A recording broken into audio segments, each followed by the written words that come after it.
ବାଲେଶ୍ୱର ହୋମଗାର୍ଡ଼କୁ ନେଇ ବହୁତ ପିଲାଙ୍କର ମାନେ ଯେଉଁ ଆଶାୟୀ ପ୍ରାର୍ଥୀ ଯେଉଁମାନେ ଆବେଦନ କରିଛନ୍ତି ସେମାନଙ୍କର ମନରେ ବହୁତ କ୍ୱେଶ୍ଚନ୍ ଅଛି। କେତେ ତାରିଖରେ ଆମେ ଯିବୁ କିମ୍ବା କ'ଣ କ'ଣ ହେବ, ମୁଁ ତାହା ଏହି ଭିଡ଼ିଓରେ ସମସ୍ତଙ୍କୁ ଆପଣଙ୍କୁ ପୁରା କ୍ଲିୟର କରିଦେବି। ଯଦି ମୋ ଚ୍ୟାନେଲକୁ ଆସିଛନ୍ତି ପ୍ରଥମ ଥର ଆସିଛନ୍ତି ତ ମୋ ସହିତ ଯୋଡ଼ି ରହିବା ପାଇଁ ଆପଣ ମୋତେ ଫଲୋ କରନ୍ତୁ ଏବଂ ସବସ୍କ୍ରାଇବ୍ କରନ୍ତୁ, ଯାହାଦ୍ୱାରା କି ଆମେ ମୁଁ ଯେଉଁ ଭିଡ଼ିଓ ପୋଷ୍ଟ କରିବି ମୁଁ ଆପଣଙ୍କ ପାଖରେ ପହଞ୍ଚିବି। ଫାର୍ଷ୍ଟ କଥା ହେଉଛି ଆପଣଙ୍କ ଯେଉଁ ହୋମଗାର୍ଡ଼ ଡେଟ୍ ମେନସନ୍ କରାଯାଇଛି, ଯେଉଁ କମ୍ପ୍ୟୁଟର ସ୍କିଲ୍ ଟେଷ୍ଟ ହେବ ଆପଣଙ୍କର 1 ତାରିଖ 2 ତାରିଖ, ଆପଣମାନେ ମନେ ରଖନ୍ତୁ ସମସ୍ତେ ଆପଣ 1 ତାରିଖରେ ପହଞ୍ଚନ୍ତୁ। କାହିଁକିନା ସେଇଦିନ ସେମାନେ କହିଦେବେ ଯେ ଆପଣଙ୍କର କେଉଁ ଡେଟ୍ର ଆପଣଙ୍କର ହେବ। ଆପଣଙ୍କୁ ସମସ୍ତଙ୍କୁ ଯେଉଁମାନେ ସ୍କିଲ୍ ଦେଇଛନ୍ତି କମ୍ପ୍ୟୁଟର ସେମାନେ 1 ତାରିଖ ଦିନ ସକାଳେ 6ଟାରେ ପୋଲିସ ଗ୍ରାଉଣ୍ଡ ପଳରେ ଆପଣ ଉପସ୍ଥିତ ନିଶ୍ଚିତ ହେବେ। ସାଧାରଣତଃ ଆମେ ଜାଣିଛୁ କମ୍ପ୍ୟୁଟର ସ୍କିଲ୍ ଟେଷ୍ଟର ଅର୍ଥ ହେଉଛି ଟାଇପିଂ ଟେଷ୍ଟ।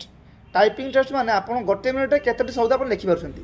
ଯେମିତି Ram is a good boy, ଯେମିତି 5ଟା ଶବ୍ଦ ଅଛି ସେମିତି ଆପଣ ଗୋଟେ ମିନିଟ୍ରେ କେତୋଟି ଶବ୍ଦ ଆପଣ ଲେଖିପାରୁଛନ୍ତି ତାହା ଆପଣ ମାନେ ସେଇଟା ସେମିତି ଦେଖିବେ। ଯିଏ ଅଧିକ ଲେଖିବେ ତାକୁ ଅଧିକ ଗୁରୁତ୍ୱ ଦେବେ। ତେଣୁ ଆପଣ ନର୍ମାଲି ଜିନିଷ ଆପଣ ଆରାମସେ କରିପାରିବେ। ଯଦି ବି ଆପଣ ମାନେ କମ୍ପ୍ୟୁଟର ଅଛି ଆପଣ ପ୍ରାକ୍ଟିସ୍ କରନ୍ତୁ, ନହେଲେ ଆପଣ ମୋବାଇଲ୍ ମାଧ୍ୟମରେ ବି ପ୍ରାକ୍ଟିସ୍ କରିପାରିବେ।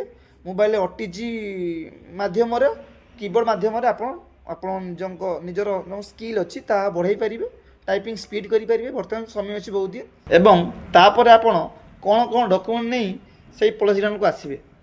ଆପଣ ମନେ ରଖନ୍ତୁ ଆପଣଙ୍କର ଯେଉଁ ମୂଳ ଏକ୍ଜାମ୍ ହେଇଥିଲା ଏଡମିଟ୍ କାର୍ଡ଼ ଦିଆଯାଇଥିଲା ଆପଣଙ୍କୁ, ସେ ଏଡମିଟ୍ କାର୍ଡ଼ ନେଇ ଆସିବେ ଏବଂ ଆପଣଙ୍କ ଆଧାର କାର୍ଡ଼ କିମ୍ବା ସରକାରୀ ପ୍ରାପ୍ତ ଯେକୌଣସି ଆପଣଙ୍କର କାର୍ଡ଼, ଅର୍ଥାତ୍ ଆପଣଙ୍କର ପାନ୍ କାର୍ଡ଼ ହେଇପାରେ କିମ୍ବା ଆପଣଙ୍କର ଭୋଟର ଆଇ ଡି ହେଇପାରେ କିମ୍ବା ଆପଣଙ୍କର ଡ୍ରାଇଭିଂ ଲାଇସେନ୍ସ ହେଇପାରେ, ଏମିତି ଆପଣ ନେଇକି ଆସିବେ।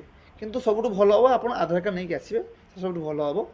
ତାପରେ ଆପଣ କୌଣସି ଘଣ୍ଟା ୟୁଜ୍ କରିପାରିବେ ନାହିଁ, ମୋବାଇଲ୍ ୟୁଜ୍ କରିପାରିବେ ନାହିଁ, କାଲକୁଲେଟର ୟୁଜ୍ କରିପାରିବେ ନାହିଁ, ଏମିତି କୌଣସି ଜିନିଷ ୟୁଜ୍ କରିପାରିବେ ନାହିଁ। ଆପଣଙ୍କର ସେମିତି ମେନସନ୍ କରାଯାଇଛି ଏବଂ ଆଉ କିଛି ଆବଶ୍ୟକତା ନାହିଁ, ଏତିକି ଆପଣ ନେଇ ଆସିବେ।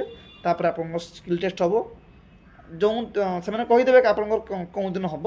ଯଦି କିଛି ପିଲାଙ୍କର 1 ତାରିଖ ହେବ ଏବଂ କିଛି ପିଲା 2 ତାରିଖ ହେବ। ତେଣୁ ଆପଣମାନଙ୍କର 1 ତାରିଖ ଦିନ ସମସ୍ତେ ଯିବେ, ଦେନ୍ ସେମାନେ କହିଦେବେ ଆପଣଙ୍କର କେଉଁ ଦିନ ହେବ। ଆପଣମାନଙ୍କୁ ମୋ ତରଫରୁ ଗୋଟିଏ କ୍ୱେଶ୍ଚନ୍ ଅଛି, କମ୍ପ୍ୟୁଟରର ଉଦ୍ଭାବକ କିଏ? ତା ଯଦି ଜାଣିଛନ୍ତି ତାହା ଆପଣ ମୋତେ କମେଣ୍ଟ ମାଧ୍ୟମରେ କହିପାରିବେ। ଯଦି ଆପଣମାନଙ୍କ ତଥାପି ଡାଉଟ୍ ରହୁଛି ଆପଣ ଏହି ଭିଡ଼ିଓ ମାଧ୍ୟମରେ ମୋତେ ମେସେଜରେ କ୍ୱେଶ୍ଚନ୍ କରିପାରିବେ, ଯେଉଁଟାକି ମୁଁ ନେକ୍ସଟ ଭିଡ଼ିଓରେ ଆପଣଙ୍କୁ ସେ ଭିଡ଼ିଓ ମାଧ୍ୟମରେ ମୁଁ ଆପଣଙ୍କୁ କହିଦେବି, କ୍ଲିୟର କରିଦେବି। ଆଶା କରୁଛି ଆପଣମାନେ କ୍ଲିୟର ହେଇଯାଇଥିବେ। ରହୁଛି, ଜୟ ହିନ୍ଦ।